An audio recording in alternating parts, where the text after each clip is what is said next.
for you guys. I'm now gonna hop into the second one.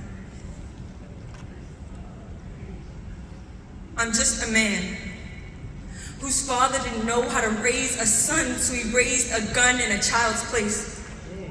It's a hard pill to swallow when the only thing your father can bear is arms. And now there's a wound in my heart because my father's arms wasn't enough to bear my weight. And the Second Amendment wasn't enough to mend our relationship after he took my first one. Because weapons don't whine, so I couldn't speak. But what do you do when a parent becomes a mere roommate? And the only thing keeping y'all related are the walls you share. But if he was still alive, I would tell him, thank you for your service. You got me through 6 years in the military, but then my daughter was born on the 6th of October. She turned 1 month after Halloween, and I've seen spleens bleed, dead bodies been hollowed out on Christmas Eve, and even after all that death, nothing is scarier than seeing my daughter being born. Because you didn't prepare me to raise her. I feel like I'm fighting a battle between life and death, because I want her to live, but I feel like I'm dying trying to keep her alive. And I tried. I tried to raise her to be a gun too, but I realized she'd rather be a pen. She wants to express her feelings, but guns don't do that. So I take her to the range and hold on to her as tight as possible without pulling the trigger, because I'm scared I'm gonna hurt her. But if I let her go, I'm scared a reflection of me will do it first.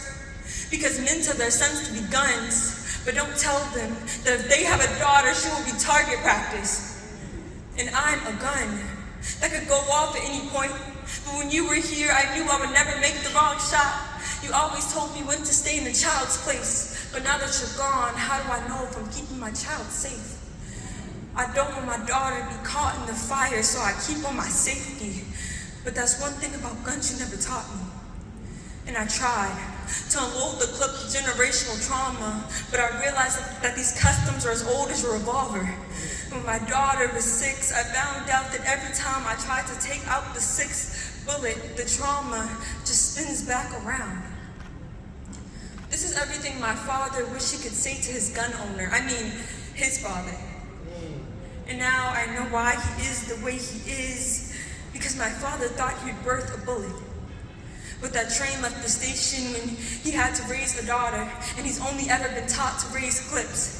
Because my grandfather raised a gun, but my dad raised a pen. So our house becomes a war zone.